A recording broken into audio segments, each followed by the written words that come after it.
En na een hele week Ira Cohen gingen we zondag met hem naar Ruigoord. Kijken naar de Toren van Babel en luisteren naar zijn voordracht en kijken naar zijn films. Ira Cohen. Ruigoord. De kunstenaarsgemeenschap in het Afrika havengebied. Een kerk, wat huizen en voor de rest een zandvlakte.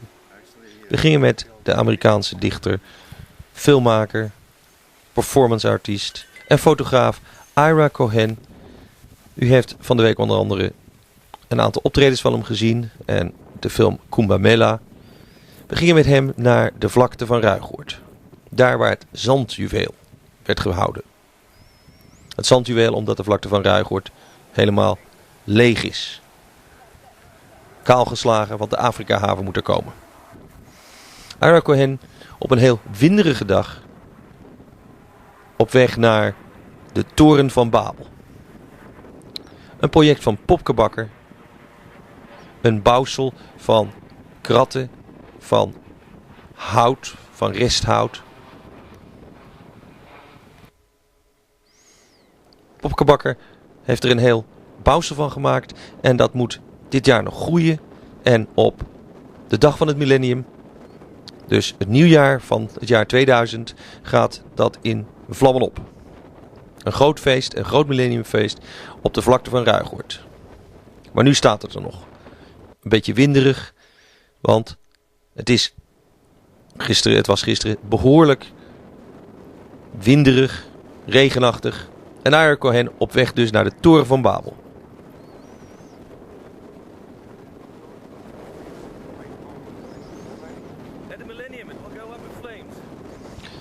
En de vliegtuigen boven Ruigoord, want dat is de aanvliegroute met dit soort weer. Ira Cohen, altijd fotograferend, in een wel heel bijna bizarre ansenering daar in Ruigoord. Dat gebouw van pallets, allerlei andere bouwsels die er al tijdens het zandjuweel stonden. Maar dit staat nog overeind en blijft ook overeind staan en mag ook overeind blijven staan. Maar het gaat wel in de fik op het millenniumpunt.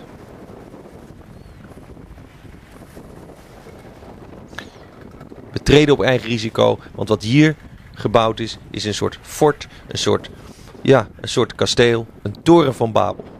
Een symbool ook. Een symbool van verbroedering en misschien een symbool van het feit dat we elkaar nog steeds in de wereld niet gevonden hebben. Want dat was die oorspronkelijke toren van Babel ook. Rijken naar de goden, rijken naar de hemel. En God zei op een gegeven moment, dat gaat te ver. En hij sloeg ze met de verwarring van de taal, van de verschillende talen.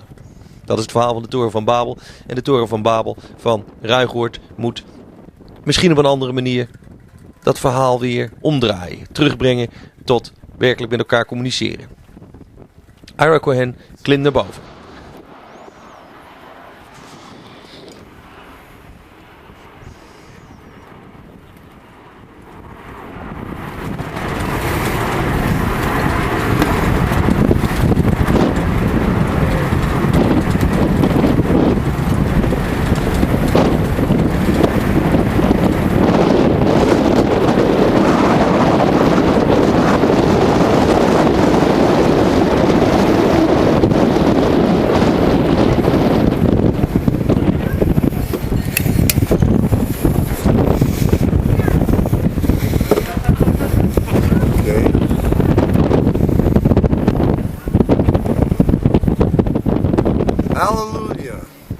En dan in die toren een hele gemeenschap. Een groep mensen die daar langer of korter verblijft, daar woont. Het is bijna een Shakespeareaanse theatersituatie. I can see the future from here. What can spring up in this area? There's something beautiful about to come. What is it, 98 days to the millennium?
Asher Pasha Vinir Mukta, freed from the fetters of hope.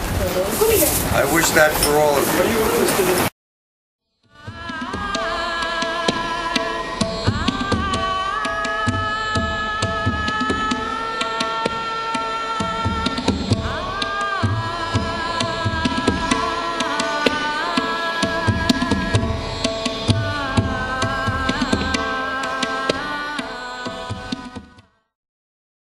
Got that when I said that? I'm saying that message is important. Asher Pasha Vinir Mukta means freed from the fetters of hope. If you sing that every morning when you wake up, your whole life will change. No hope. Why no hope? No, just freed from the fetters of hope. Freed from the chains of hope. It doesn't say there's no hope. Okay. We can't live without hope, but we're freed from the chains of hope. Love is beautiful, but you can be chained by love also.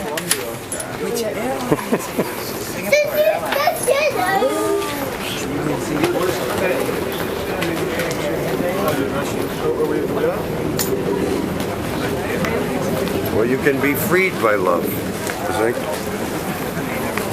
So, I'm looking for a good camera angle, just to take the perfect still photograph. You going? I think so. Yeah, we're going. Thanks again. Nice seeing you.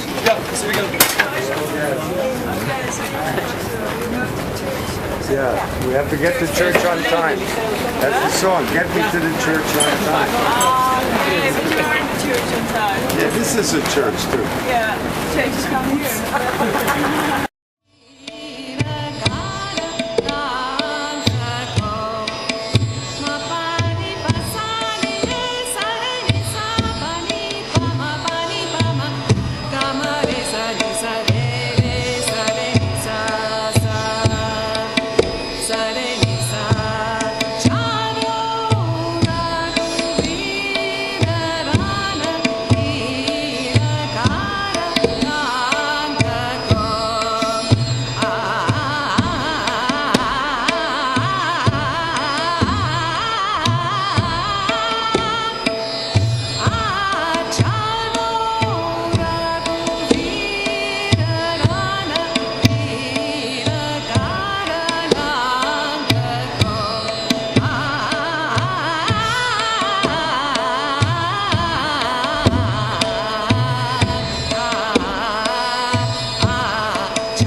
So these are eggs, you know? This is, we're egg worshippers here. At least I am an egg worshiper, not an ego worshiper, an egg worshiper. And in this perfect shape, everything will come from this shape. I'm going to leave one of these eggs here. We'll bury it someplace in the Tower of Babel. Maybe it will hatch, even though it's hard-boiled. Things may be running backwards after the next millennium. You know what I mean? Maybe the whole film is going to be running backwards to the prehistoric golden time, to the Paleolithic golden age. You know, some people think the Paleolithic is the golden age. People didn't have to work and food fell off trees. Animals came to you to be eaten. You know that. Okay, so I want to read a few lines here saying this. I'm going to eat the millennium, fill my head with African gold, look at tectonic maps of Venus, check out the hotspots. I'm not speaking well. I'll try it again. I'm going to eat the millennium, fill my head with African gold, look at tectonic maps of Venus, check out the hotspots, clean the mirror, say hello to another night, sleeping on sharp corners. I'll turn the pages of the giraffe book with my eyes closed and wear the giraffe hat for the big audition when the next dawn finally arrives. There goes sugar walking around, but nothing is free except you and me. You have to be crazy to expect any more. Time, is what keeps the light from reaching us. That's my message for the day. Here's looking at you.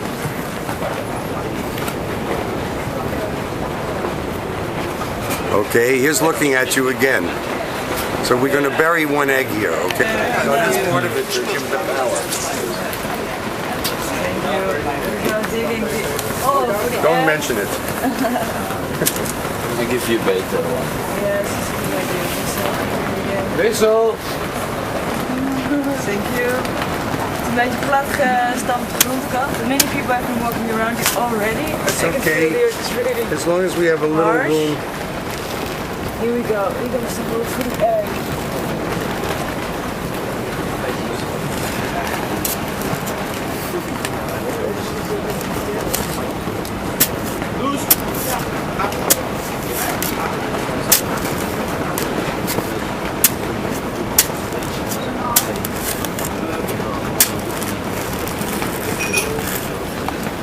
Relax.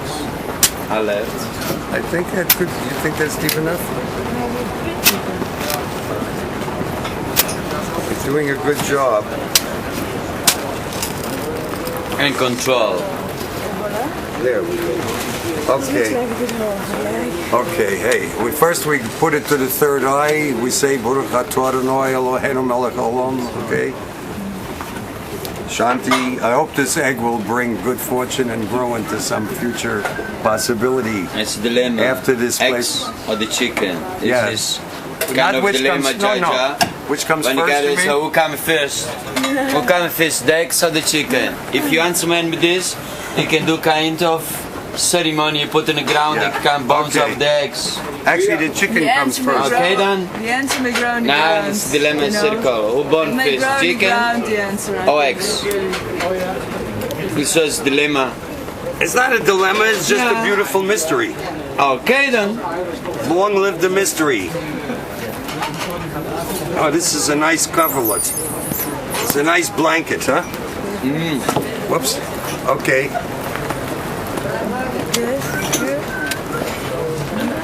Adi done. Okay, thank you. You did a great job. Look, I want to thank you very much. Yes. I see in your eyes the new millennium already is arising. Good, good. What's your name? Femke. Oh, what a nice name. My name is Ira. Yeah, we can do that. We don't want someone to trip on it. No, because it's nice. Amsterdam means a lot to me.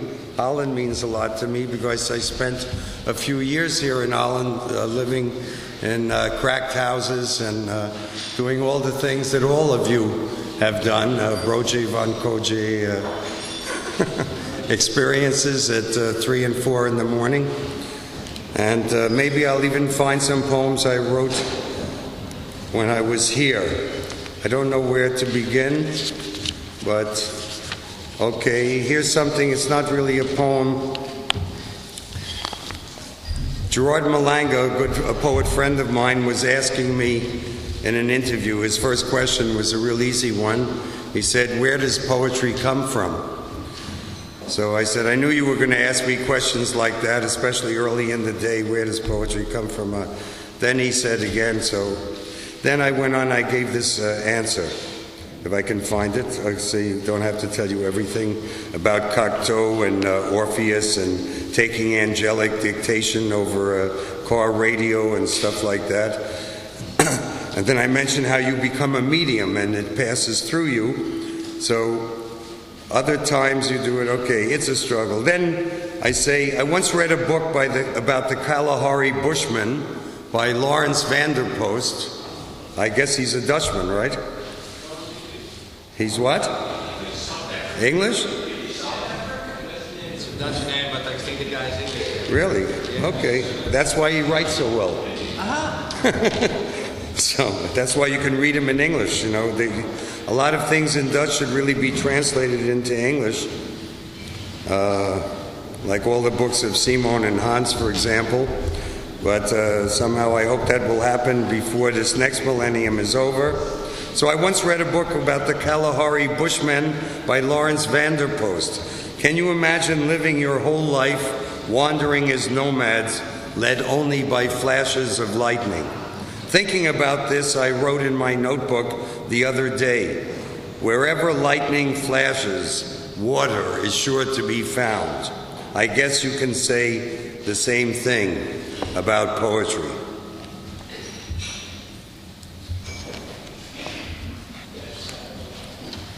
Okay, here's a New York poem. It's dedicated to Lakshmi and Andre, two children. It's called Bright Penny Meditation, and it's subtitled Frankenstein in the Park. Sitting with Mr. Baum, taking the November sun in Central Park, our backs against the slanted windows of the Metropolitan Museum, where smart sunbathers come and sit out of sight behind the gently sloping knoll, not so far from where Jennifer Levin was strangled by that shitheel. This is a famous murder case in New York in the last years. White West Highland Terriers look out in a perfect triangle like temple dogs in China or Nepal. You wouldn't ever know that the cancer is slowly spreading, that a few cans of tuna are not enough to save the day. We don't know where the girl is. She was an artist who tried to kill herself, put a gun in her mouth, and blew away both of her eyes, she too surviving to this day. You'd never know that even the sun will not shine forever. Can we take consolation in some distant sun or star, some parallel universe which just is in its own way, not better or worse? A play with or without an audience still plays while we lay our snares. The other day, Karen called to ask me Frankenstein's first name. She had a bet, and then I said, Victor. But today I thought, Timothy, Alfred, Gregory, Andre Frankenstein indeed, Ira, Raphael, Lakshmi, Faye, even David Frankenstein. And then I began to laugh inside, and when the laughter subsided, I saw the joke and the power of the name and what power it holds over all that cries, that lives or dies inside. I am what I am, Popeye said, and in this man, perhaps for a moment, touches God. Everyone assumes that Frankenstein is the name of the monster, but there is no monster, only the myth of a maker who no longer exists. Here's a little poem for Jimi Hendrix, which I wrote on the 10th anniversary of Life and Death Paradiso, September 18th, 1980. I'm just skipping around. I have a lot of poems here, but it seems to make sense to read it to you. It's called Immortal Idol. I photographed Jimmy in Mylar, and this is partly a description of the time that he came to my loft and other thoughts on the 10th anniversary, I guess, of his death, in fact, I don't know. But no, his life, maybe it was his birthday. When you put on your coat and started down the stairs, how I thought, no, he can't leave like that.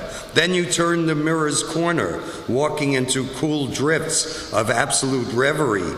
O poet of the averted glance and the steel string, seeking your own image in the butterfly wing of sleep. An empty airplane falls in flames, and you, game for any fling, rise above the living by virtue of your sound, which is everlasting. Of all the dead singers, you are the most alive, and after all these years, you are still running in the gold, Jimmy. You were a prince of sadness and bowed your head to her who loved something more than you. Yet she followed too, as all follow your lead. Amen. Well, I mean, Junk was the her that he followed, and actually Junk followed him to death as well, in the person of Devon, who was his big girlfriend of that time, who could take even more than he did. Okay, here's a poem I wrote in Ireland.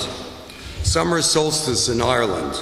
Here in the psychic playground where it's the wedding day of the world, every man a bell ringer, and we will go to Slane for the summer solstice, where we will sit on the banks of the Boyne, where the waters confer poetic inspiration. We sit around the fire, dreaming at the heart of the blaze, discover the flare and the fall of time. Walk home along the river, stopping in awe to look at the chimerical forms of mist rising off the water, as if in a Japanese movie under the origami umbrella of the night sky. The hill of Tara, the harp of Ireland, the brooch on the breast of the day.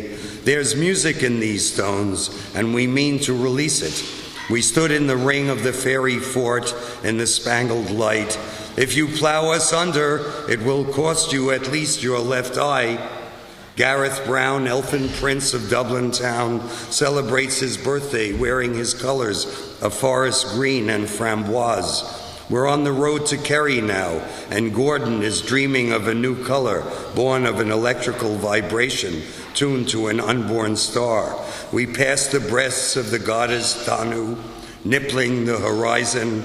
We'll get our feet wet, walk along the beach, try to remember the color of Charlotte's hair. 10 miles from Killarney, we'll soon be there. Crawling through the ruined castles and broken towers, we perch like jackdaws on the tufted corners, looking over the landscape, where every field has its own name, and the crystal illumination is defined by the sunlight. From the Kerry coast, we see the Skelligs covered in mist, the Celtic sunwheel on the gravestone, the book of moving statues, the stone of destiny shrieking, "It is he, it is he." The narrow tracks in the grass lead somewhere, making me loath to leave. Everyone loves to tease in Ireland, you said.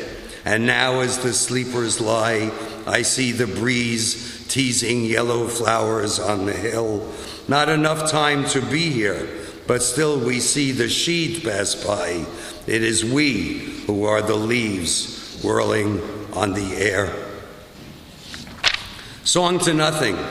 And surely we will die without memory, coming to cold in the shadow of space. And if it isn't too late for the star to love you, spraying the sky with whispers, attuned to galaxies hungry for flame, and if the tongue of night sings of albino winos till the morning light shafts the doorway, then surely we will die tonight, faceless at the white gate, sharing the smoke with ancient shapes in future garb.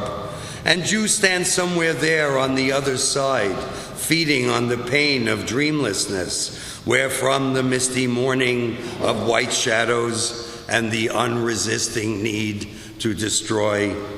Samael, Samael, I beg it may be forgiven, that they may be driven out of the black into the white.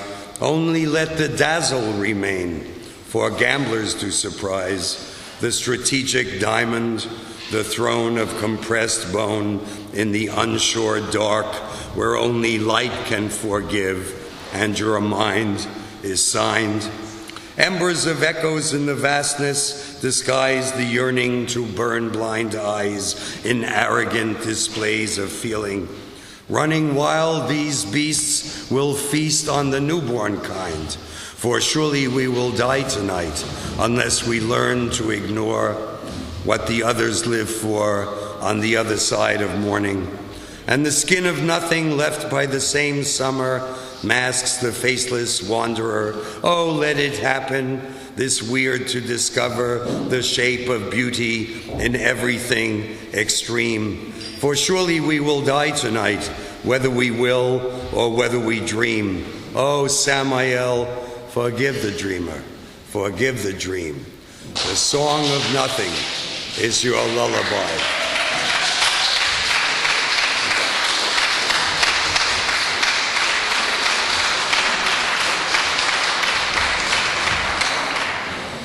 You know, I was the first gastarbeiter who came to Holland. I don't know if you know that. I came up from Morocco. I met Simon. He helped me get this magazine, Gnawa, published here. But I arrived in a Silham. Now you see jalabas, Silhams everywhere. But people were all freaking out. Simon wrote a book about it in his book Liefde. And then I also actually did the hashish cookbook, from which some of you may remember Fox, that red-haired, delightful German chef who started the space cake concession at the Melkweg, was also a result of the hashish cookbook. You know, I created. I'm going to go and ask for royalties on the tourist trade. I should get 10 cents from every, from every every gram of good white widow that's sold in coffee shops. Okay. Then let's see, where can we go? Imagine Jean Cocteau in the lobby holding a torch. Imagine a trained dog act, a rock and roll band. Imagine I am Curly of the Three Stooges, disguised as William Shakespeare. Imagine that I am the cousin of the mayor of New York, or the king of Nepal. I didn't say Napoleon.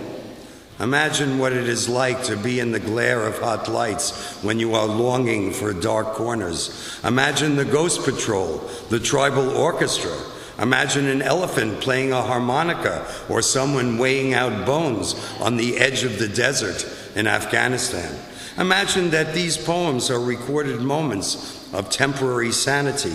Imagine that the clock was just turned back or forwards 100 years instead of an hour. Let us pretend that we have no place to go, that we are here in the cosmic hotel, that our bags are packed, and that we have 1 hour to checkout time. Imagine whatever you will, but know that it is not imagination, but experience which makes poetry, and that behind every image, behind every word, there is something I am trying to tell you, something that really happened.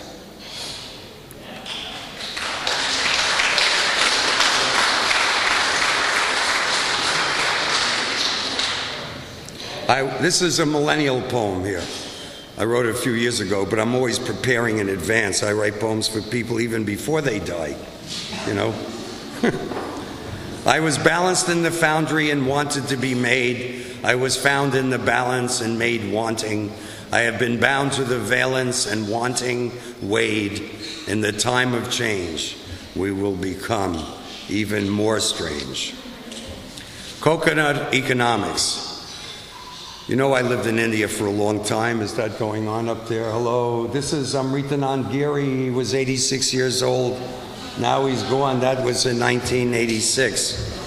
So, of course, Indians lie a lot about their age. They like to say they're 112, you know, because it makes a good impression, especially when you see them running around and making love to your girlfriend. Coconut economics. Coconut economics. Don't say thanks to the old campaigner. Let him fall on his retainer. One of the great secrets I learned in India, the secret of spiritual economics, in a nutshell, you might say, at the entrance to the temple, which is, someone sits selling a coconut. This is a good idea for Ruigoord in the front of the church. People are coming, probably tourists, to see the church and everything. Well, no, I'm saying a coconut. You'll see my idea here. Someone sits selling a coconut which is bought by the pilgrim and offered to the presiding deity. Then, even before the pilgrim is gone, that coconut is returned to the temple gate, where it is sold again. This is the story of how one coconut, never opened, can support a temple for 1,000 years. Meanwhile, today, world leaders of the 7 most powerful industrial economies are doing their utmost to bring global trade negotiations to a successful conclusion by the end of the century. And the only thing being shared is the blame. See New York Times, November 7th, 92, for fortune cookies going east to China, where they are still unknown. This is called an economic beachhead in a land of more than 1 billion cookie-eating people. But where's the temple?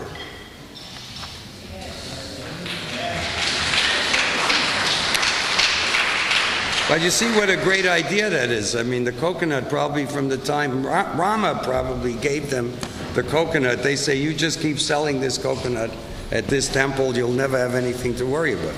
Okay, this is a poem I wrote in New York not so long ago.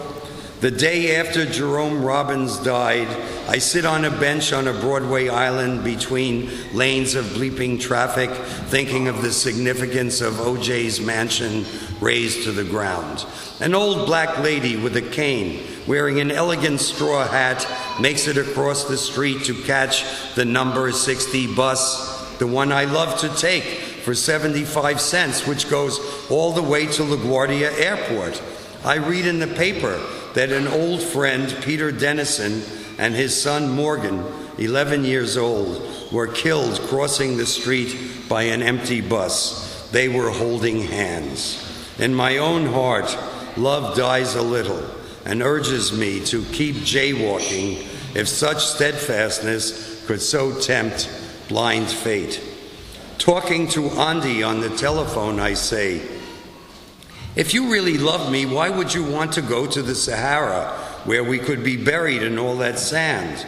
The starlight, you say, but I'd rather go to the beach and be touched by blue water. I'm thinking Atlantis, and she says Madagascar. Definitely at the top of my dream list. You know, Madagascar is considered to be ancient Lemuria, and there are still lemurs singing in the trees. We agree to go there. We will record the lemurs, their love calls, and all the rest of their chatter, add theremins, and make a CD. I'd love to sample Lemuria before the clock runs out. I'm going to eat the millennium, filling my head with African gold, look at tectonic maps of Venus, check out the hotspots, clean the mirror, say hello to another night sleeping on sharp corners. I'll turn the pages of the giraffe book with my eyes closed and wear the giraffe hat for the big audition when the next dawn finally arrives. There goes sugar walking around, but nothing is free except you and me. You have to be crazy to expect any more. Time is what keeps the light from reaching us.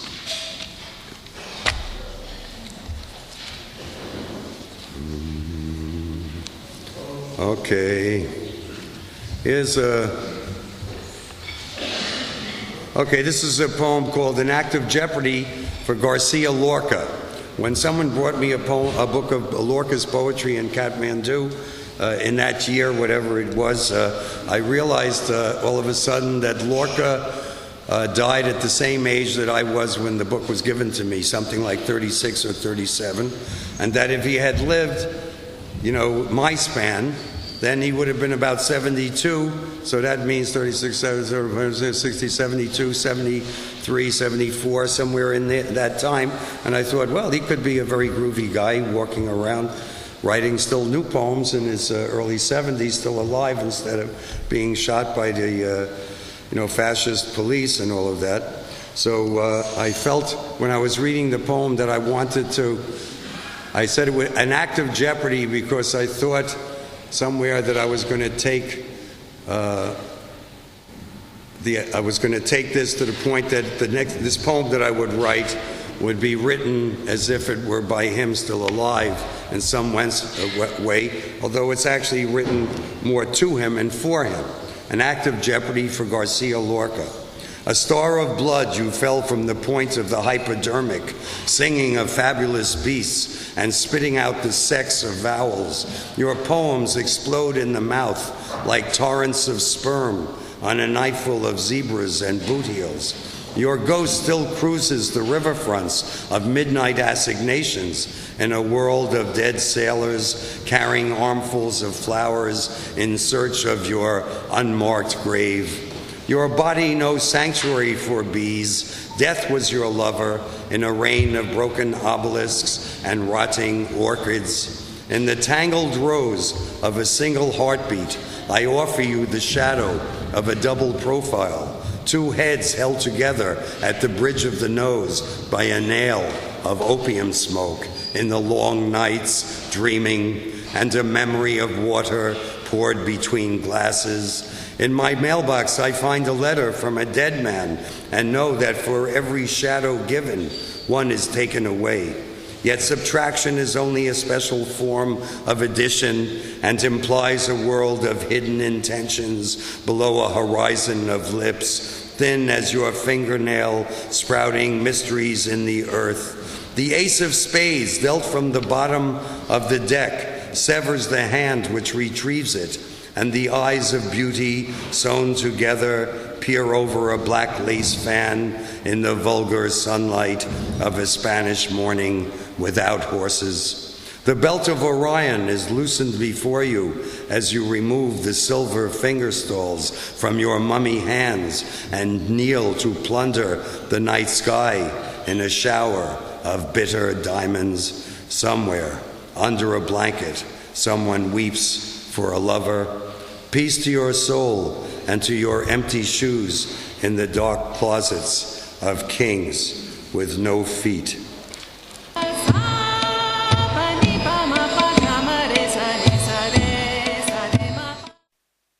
Ira, you've been in Amsterdam how many years ago? I don't know, Simon was saying 64 is when I first came. And when was the last time you were in Amsterdam? I don't know, somewhere maybe a year ago for a very brief moment. Have you seen changes over that time? It's very hard for me to gauge the changes. Every place changes, but I would say that the essential spirit that I know is still there. Maybe it's not acknowledged as supreme as it was in the heyday of the Melkweg. I didn't go to the Melkweg or Paradiso. Cosmos is no longer there. There are other places. There's always a place where poets assemble and read their work in a very convivial and communal way, that feels like a kind of a society and of warmth.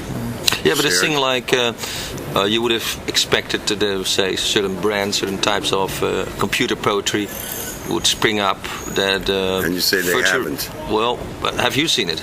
I don't know. I mean, everybody is looking for a new handle to seem new when in fact it's the same old song.